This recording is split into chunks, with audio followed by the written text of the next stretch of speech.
Saludos a todos. En la actividad orientadora de hoy comenzamos el estudio de la asignatura Salud Comunitaria y Familiar 4, en la cual se estudiará la epidemiología de las enfermedades transmisibles, no transmisibles y otros daños a la salud. Al terminar el estudio de estos contenidos, ustedes serán capaces de caracterizar la asignatura Salud Comunitaria y Familiar 4, identificar las etapas de la enfermedad infecciosa, describir la variabilidad de la respuesta individual y comunitaria ante las enfermedades transmisibles, explicar las etapas para la investigación de una epidemia y reconocer los elementos de la cadena epidemiológica en las enfermedades transmisibles más frecuentes en la comunidad.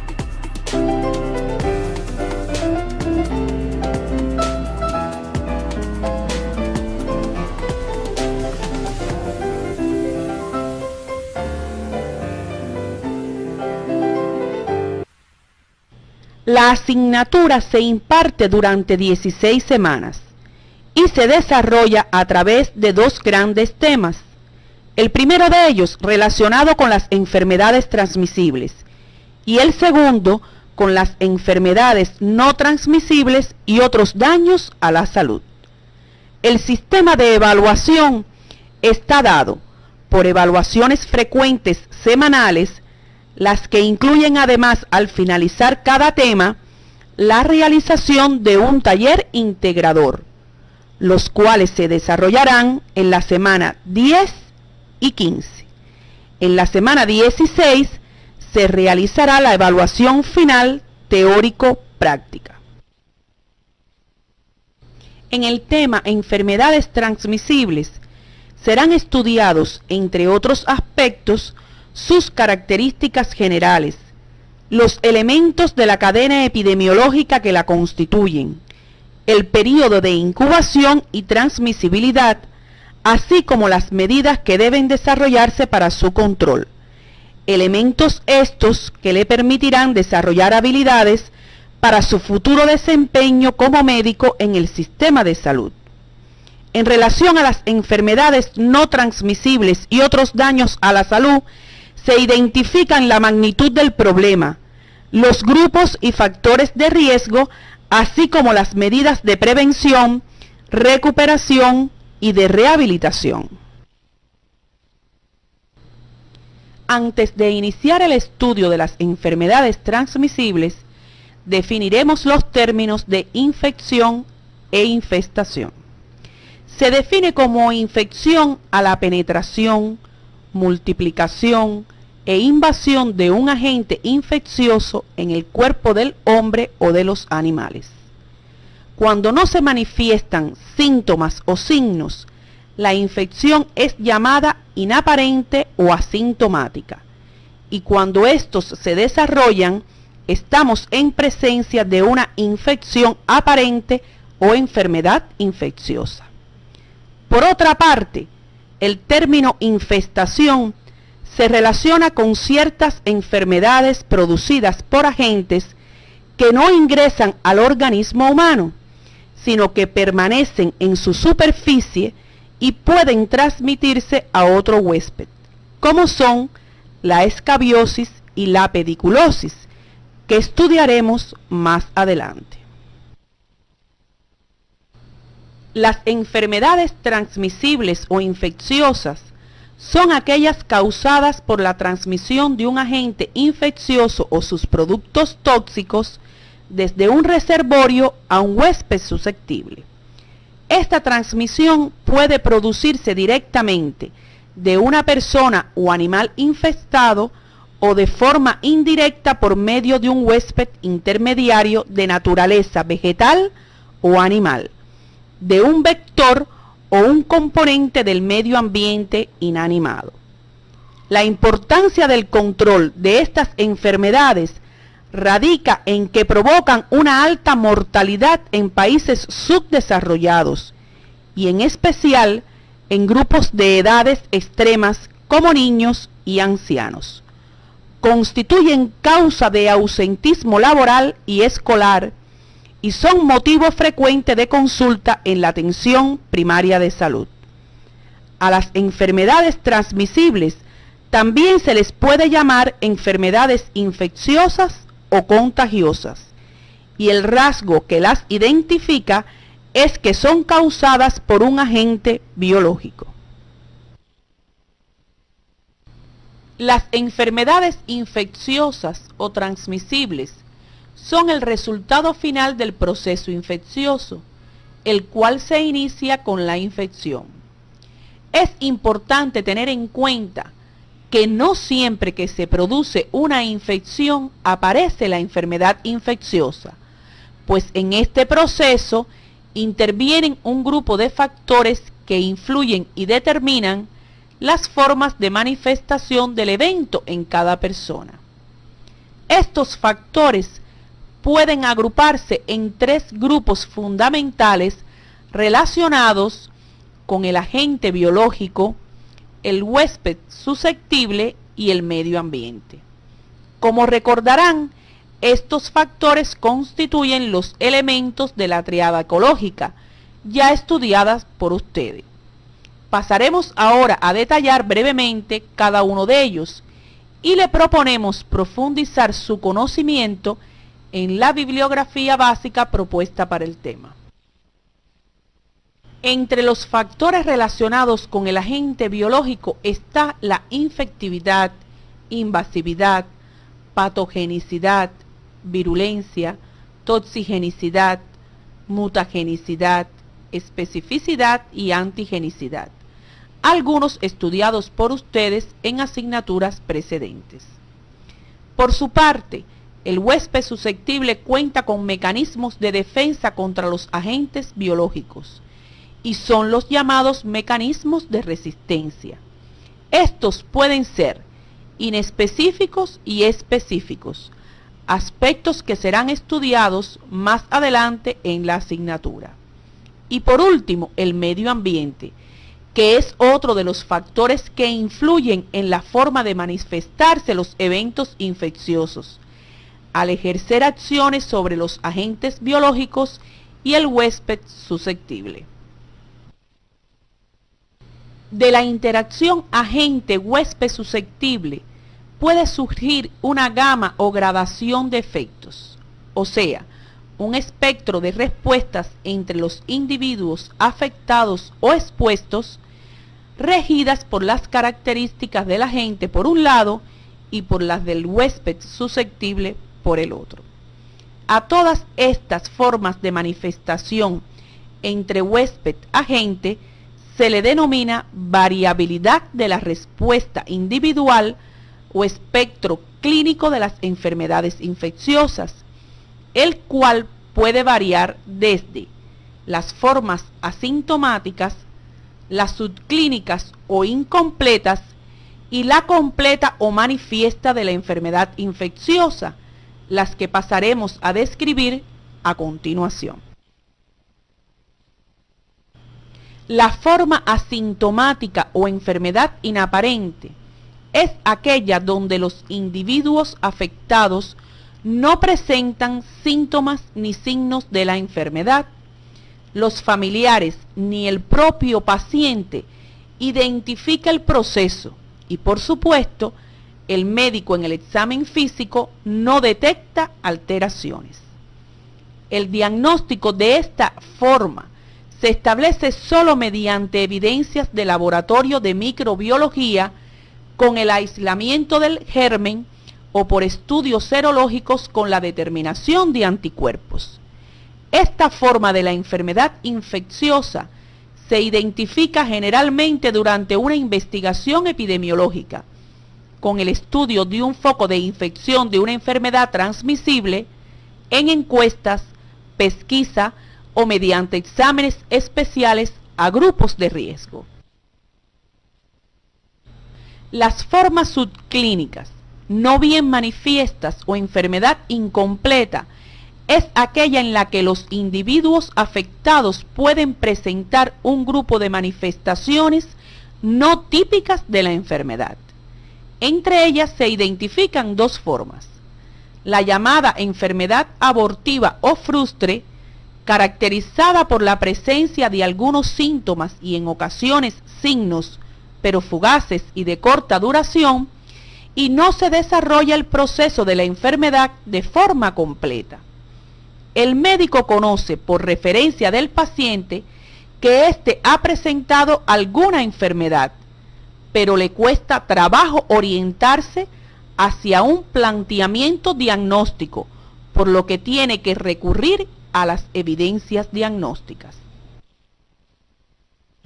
La segunda forma es la denominada enfermedad larvada, la que se caracteriza por ofrecer signos y síntomas de una enfermedad, pero de forma no típica, abigarrada e insidiosa, en la cual el médico necesita realizar un minucioso interrogatorio y examen clínico para emitir un juicio clínico.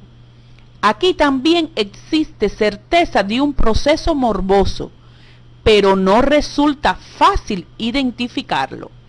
El médico muchas veces puede llegar a un planteamiento sindrómico, pero no etiológico, y tiene necesidad de recurrir a las evidencias de laboratorio para establecer el mismo.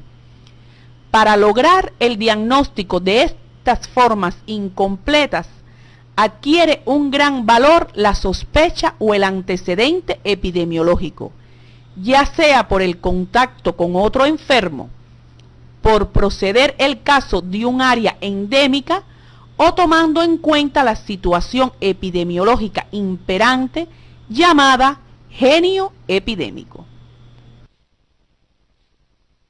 Por último se encuentran las formas manifiestas o enfermedades completas o clínicas, en las que existen dos gradientes. La enfermedad clínica, que se manifiesta con todos los signos y síntomas que la caracterizan, resulta evidente que la persona está enferma y para el médico resulta relativamente fácil establecer el diagnóstico de la entidad. En este tipo, los signos y síntomas de la enfermedad llaman la atención de las personas, de su familia y del médico, aunque el cuadro clínico puede ser más o menos típico y variable en su gravedad. La enfermedad hiperaguda o fulminante se caracteriza por la aparición de los signos y síntomas, los que se establecen de forma rápida y aparatosa. La evolución de la enfermedad es muy rápida, quema las etapas y casi siempre se presenta en formas muy graves. Con frecuencia muestra altas tasas de letalidad. Siempre que un agente biológico o infeccioso se pone en contacto efectivo con un huésped susceptible, se inicia un proceso, es decir, una serie de acontecimientos que resultan de la interacción del agente y el huésped susceptible. A esta sucesión de hechos es a lo que se llama proceso infeccioso, el que presenta en su desarrollo los períodos siguientes: incubación, prodrómico, de estado, terminal y de transmisibilidad, los que por su importancia estudiaremos a continuación. El período de incubación se define como el tiempo que transcurre desde que el agente biológico penetra en el huésped susceptible hasta la aparición de los primeros síntomas y signos de la enfermedad. Las enfermedades infecciosas se clasifican según su período de incubación y este puede ser corto, cuando el tiempo es de menos de 7 días, mediano, entre 7 y 14 días, y largo, de más de 15 días. Como ejemplos de algunas enfermedades podemos mencionar de periodo corto de incubación, el catarro común, cólera, peste y la fiebre amarilla. Entre las de mediano periodo de incubación se encuentran el dengue, la fiebre tifoidea, el paludismo y la poliomielitis. Y entre las de periodo de incubación largo podemos mencionar la tuberculosis, enfermedades eruptivas como la parotiditis, rubiola y varicela, así como la hepatitis, lepra, sífilis, tétanos y el SIDA. El conocimiento del periodo de incubación de las enfermedades es un elemento de gran importancia en la investigación epidemiológica de un caso, pues conociendo la fecha de los primeros síntomas obtenida de la historia epidemiológica y restando un periodo de incubación promedio, se puede determinar la fecha probable en que se produjo la infección. Otros elementos de la importancia de este periodo pueden ser estudiados por ustedes en la bibliografía básica del tema que aparece en el CD de la asignatura. El periodo prodrómico es el tiempo durante el cual el paciente sufre de algunos síntomas generales e inespecíficos, como son toma del estado general, decaimiento, anorexia y febrículas. El paciente se siente enfermo, pero no tiene signos ni síntomas propios de la enfermedad en cuestión. Este periodo suele ser breve, puede durar horas o pocos días y ayuda a establecer entre los contactos de los casos ya diagnosticados un diagnóstico temprano de la enfermedad. El periodo de estado es aquel que se extiende desde que aparecen los signos y síntomas típicos de la enfermedad hasta que estos desaparecen por la curación clínica. Es variable y durante el mismo se hace evidente la enfermedad. Por ejemplo, aparece la erupción cutáneo-mucosa en el sarampión, la rigidez de nuca y las petequias en la enfermedad meningocócica o el aumento de volumen de las parótidas en la parotiditis epidémica. Habitualmente, este periodo del proceso infeccioso es interrumpido o modificado al establecerse el diagnóstico y aplicarse el tratamiento específico de la enfermedad. Por su parte, en el periodo terminal, la enfermedad entra en su etapa final, donde el enfermo puede evolucionar de varias formas: favorable hacia la convalecencia, la posconvalecencia y la curación, hacia la agravación de su cuadro, y puede inclusive fallecer por esta causa o ir hacia la cronicidad y dejar lesiones y secuelas o no.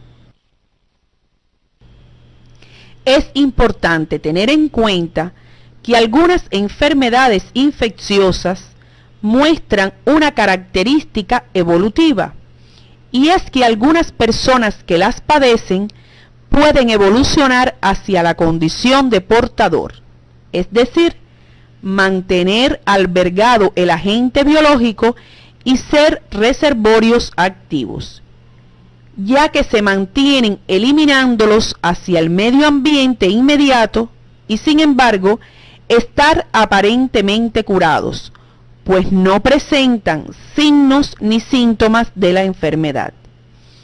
Entre las afecciones que revisten esta característica podemos citar la fiebre tifoidea, la hepatitis tipo B, la gonorrea sobre todo en el sexo femenino, la difteria y la enfermedad meningocócica.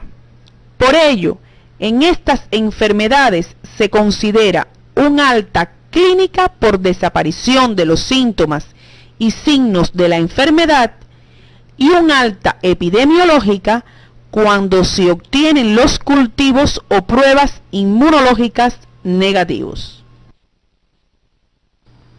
Por último, el período de transmisibilidad es el tiempo durante el cual las personas que padecen la enfermedad infecciosa se mantienen eliminando agentes infecciosos al medio ambiente, o sea, el tiempo en que el individuo es contagioso o infectante.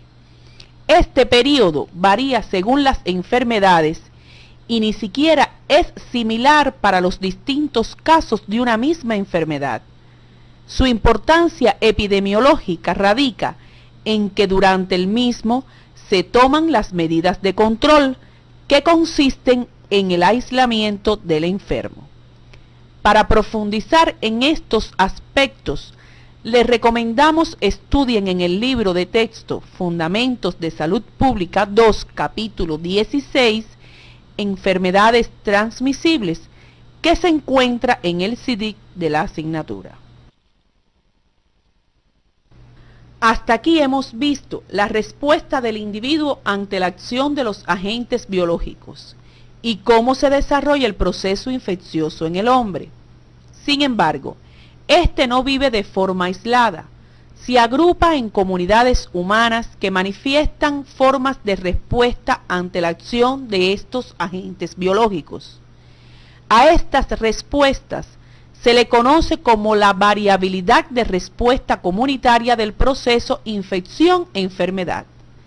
Dichas respuestas se dan en las siguientes categorías epidemiológicas: endemia, epidemia, pandemia y caso esporádico, las que definiremos a continuación.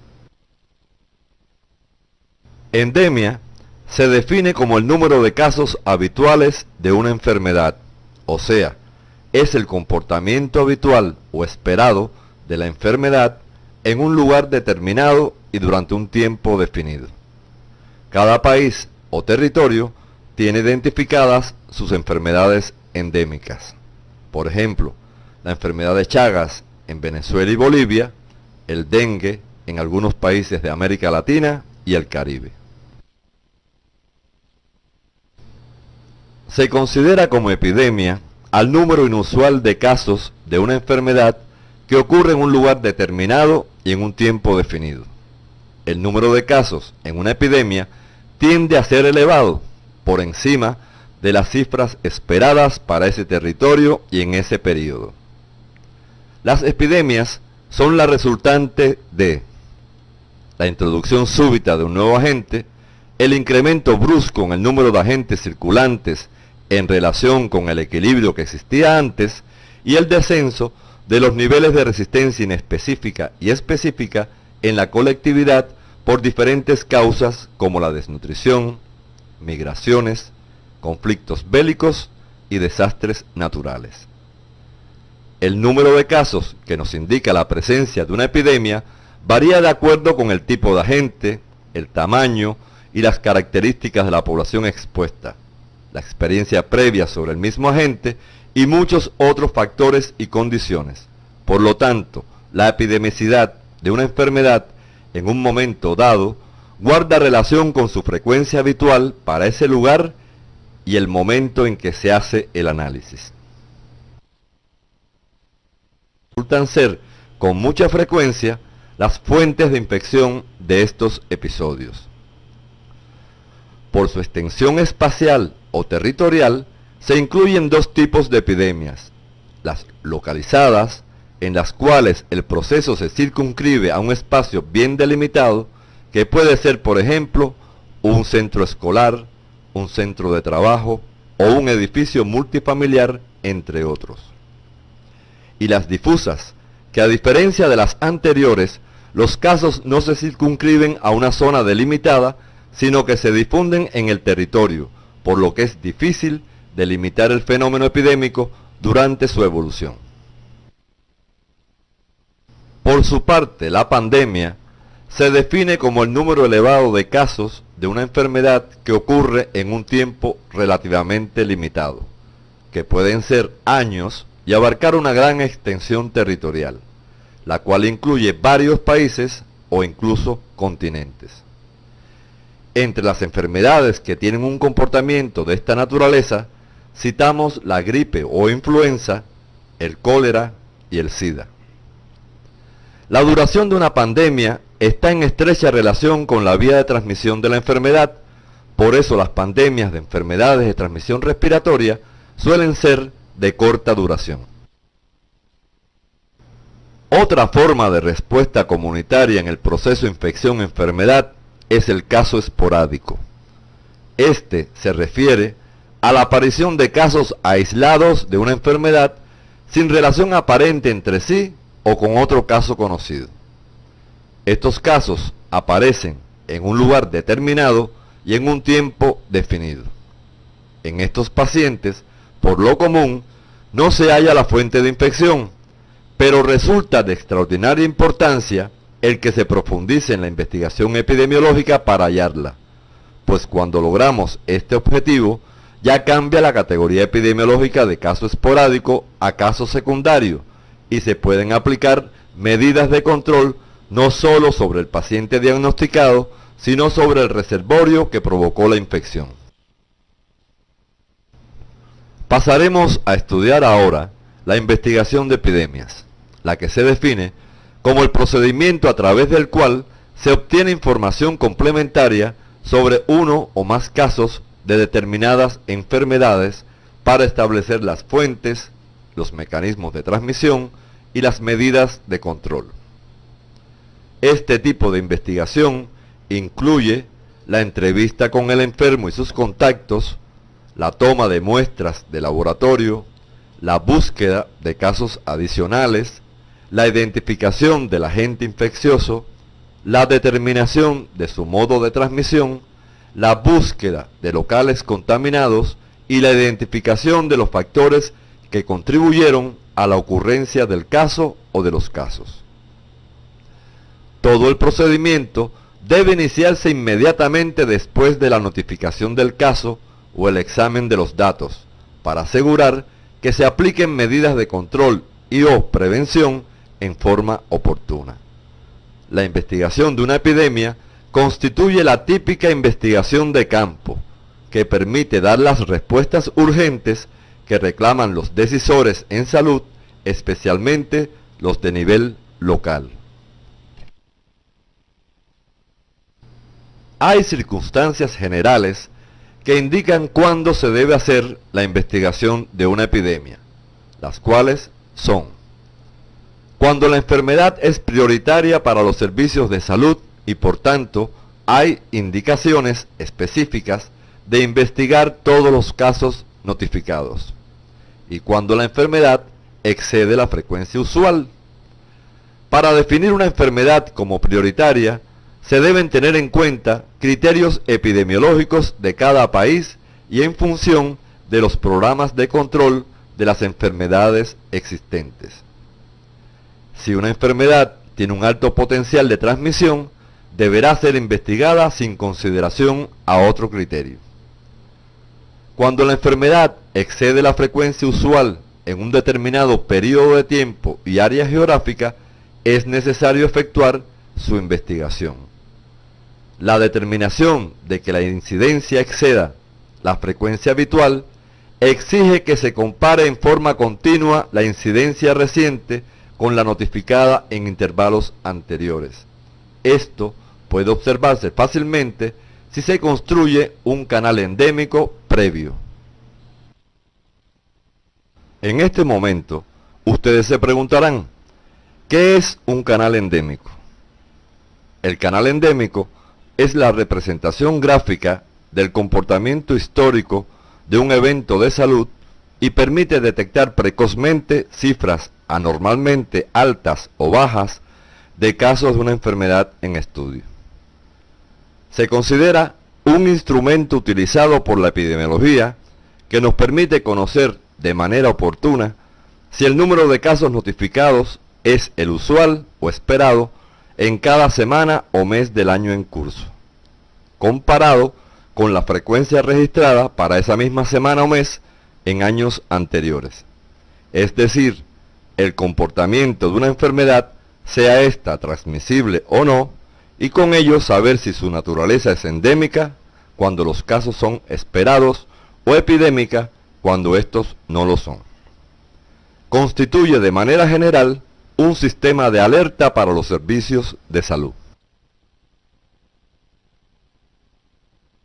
Para la construcción de un canal endémico de un evento de salud, es necesario contar con datos de más de 7 años. Primero, debemos ordenar los datos mensuales de forma descendente o ascendente. Posteriormente, se localiza la mediana, inscribiendo sus valores supramáximos y supramínimos en una curva.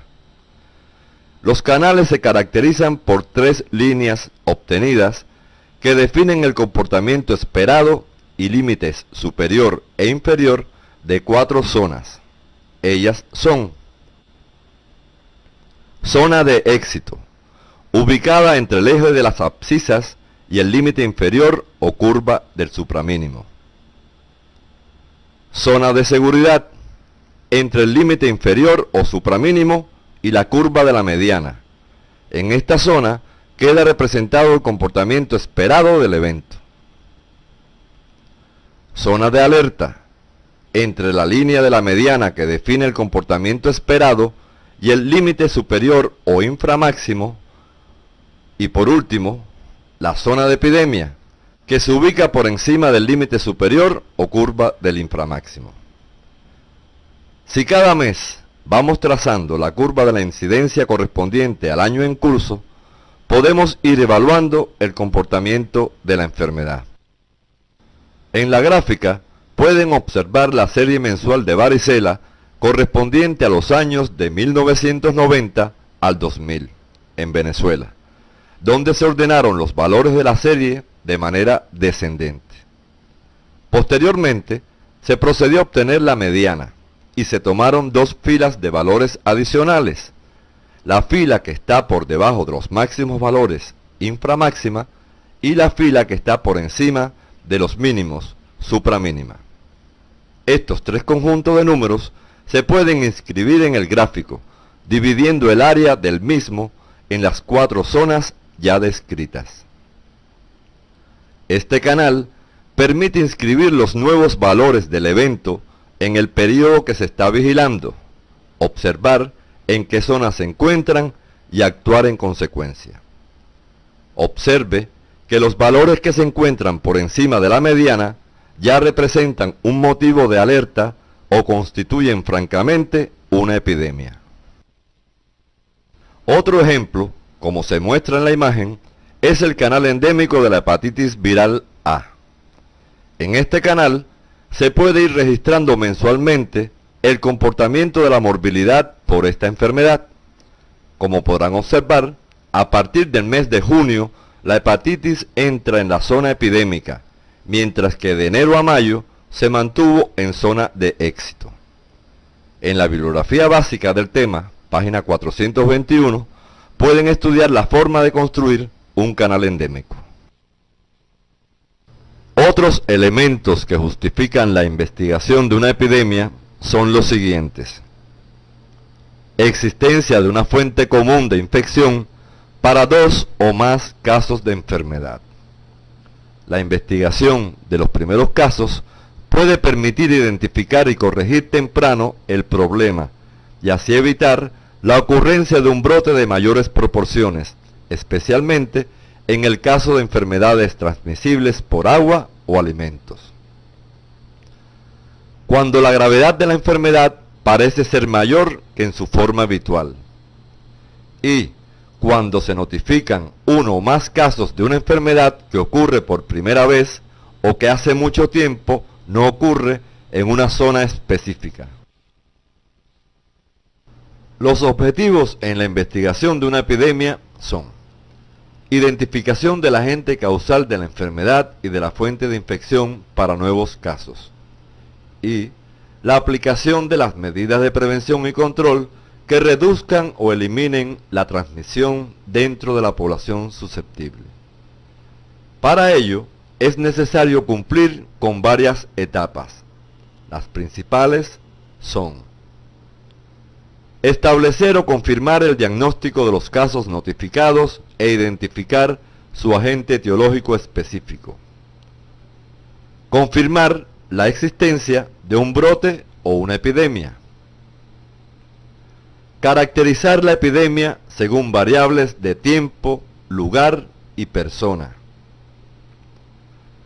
Identificar la fuente del agente y su modo de transmisión, inclusive los vehículos y vectores que puedan estar comprometidos. Identificar a la población susceptible que está bajo mayor riesgo de exposición al agente. Identificar las medidas específicas de prevención y control y la estrategia para su aplicación. Pasaremos a analizar cada una de las etapas en la investigación de epidemias. Para establecer o confirmar el diagnóstico, es importante establecer una definición de caso. Los objetivos básicos de la definición de caso son dos: identificar otros casos que presenten características clínicas similares a los casos iniciales y que puedan estar involucrados en el brote y por lo tanto deban ser investigados. La definición debe ser simple. Por ejemplo, un caso de gastroenteritis puede definirse como todo niño que presente enfermedad de inicio súbito caracterizada por fiebre, vómitos y diarreas. Y como segundo objetivo, identificar entre los individuos investigados los que tienen más probabilidad de estar relacionados entre sí, ya sea por exposición al mismo agente etiológico, a la misma fuente o por el modo de transmisión. Además, se debe eliminar del total de casos investigados a los que definitivamente no se relacionan con el brote para poder efectuar un análisis adecuado del problema. Por ejemplo, para definir un caso de cólera, se podrían usar algunas o todas las opciones siguientes: cuadro clínico compatible con cólicos, diarreas acuosas y deshidratación. Cuadro clínico compatible con cólicos, diarreas, deshidratación y aislamiento del vibrión colérico. Cuadro clínico compatible con la enfermedad descrita, la confirmación de laboratorio y el antecedente de ingestión de agua o alimentos contaminados. Para la definición de casos, se deben considerar además los siguientes criterios: clínicos, de laboratorio y epidemiológicos. Los criterios clínicos son los síntomas y signos más frecuentes de una enfermedad, la duración de cada uno de ellos y la secuencia en que se manifiestan. Los de laboratorio se refieren a la evidencia de la enfermedad e infección a través del aislamiento del agente, pruebas serológicas, inmunológicas, químicas u otras. Y los epidemiológicos, que comprenden, entre otros, el tiempo de inicio de la enfermedad, el periodo de tiempo de aparición de los casos y la exposición del caso a una determinada fuente de infección sospechosa. Los casos que cumplen con los requisitos de la definición de caso se consideran confirmados, mientras que los que presentan únicamente evidencia clínica de la enfermedad se consideran sospechosos. Los criterios que se utilicen para definir los casos como confirmados o sospechosos dependerán de las condiciones locales. Los aspectos epidemiológicos adquieren un papel fundamental en el establecimiento de estas definiciones, especialmente cuando los recursos de laboratorio son limitados. Como por ejemplo, ante una epidemia de sarampión, un caso sospechoso es cuando el paciente presenta fiebre, brote maculopapular, tos o conjuntivitis. Y es un caso confirmado cuando también por laboratorio tiene un IgM de captura positiva y además, por criterio epidemiológico, es contacto de riesgo con un caso confirmado de la enfermedad en los últimos 15 días. Otra de las etapas es caracterizar la epidemia. La misma deberá ser descrita o caracterizada según variables de tiempo, lugar y personas. De esta manera, se podrá desarrollar una hipótesis con relación a su origen, transmisión o propagación y sobre su duración. Con relación al tiempo, se debe establecer cuál fue la duración del brote, cuál fue el periodo probable de la exposición y además si el brote fue de fuente común o propagado. En relación con el lugar, interesa conocer cuál es la distribución geográfica de los casos según área de residencia, según local de trabajo y cuál es la tasa de ataque por localidad. En relación con las personas, se deben calcular las tasas de ataque por sexo, edad y otras variables para saber qué características individuales de los casos permiten diferenciarlos de las demás personas de la población. En la etapa de identificación de la fuente del agente causal y su modo de transmisión, se establecen hipótesis sobre el agente etiológico, la fuente de infección, el periodo de exposición, el modo de transmisión y los grupos de población que se encuentren expuestos a algún riesgo. El objetivo de esta formulación de hipótesis es proveer una base lógica para la investigación de la epidemia o brote que culmine en la aplicación oportuna y adecuada de las medidas de control.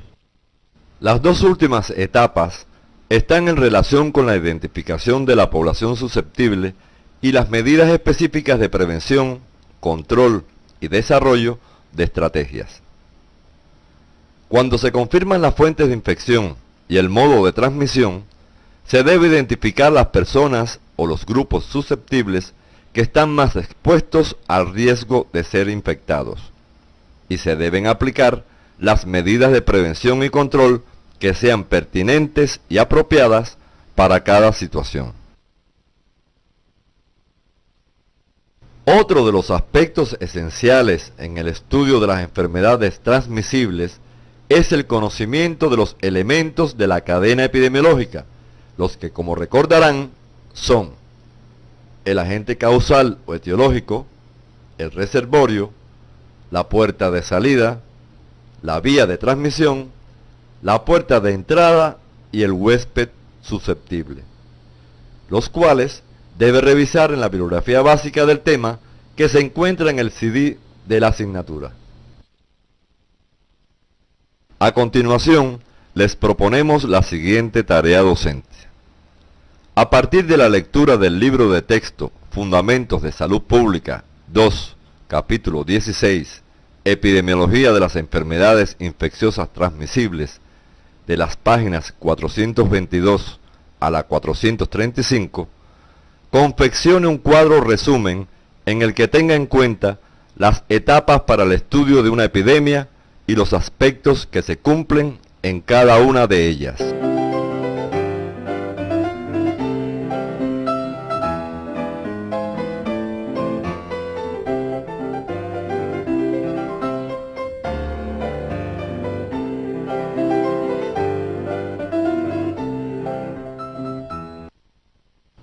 Al finalizar la actividad orientadora de hoy, podemos concluir que las enfermedades transmisibles son causadas por la transmisión de un agente infeccioso o sus productos tóxicos desde un reservorio a un huésped susceptible y provocan una alta morbilidad y mortalidad, fundamentalmente en edades extremas de la vida. La respuesta individual o el espectro clínico de las enfermedades infecciosas puede variar desde las formas asintomáticas, subclínicas o incompletas hasta las completas o manifiestas. La variabilidad de la respuesta comunitaria del proceso infección-enfermedad está dada por las categorías epidemiológicas de endemia, epidemia, pandemia y caso esporádico.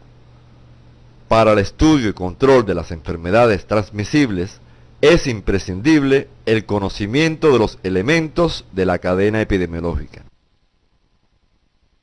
En la actividad orientadora de hoy, estudiaron los elementos generales de la epidemiología de las enfermedades transmisibles, los períodos y la variabilidad de la respuesta individual y comunitaria del proceso infección-enfermedad, los pasos a seguir para investigar una epidemia y los componentes de la cadena epidemiológica. En la próxima actividad orientadora se estudiarán las medidas dirigidas al control de las enfermedades transmisibles en el hombre.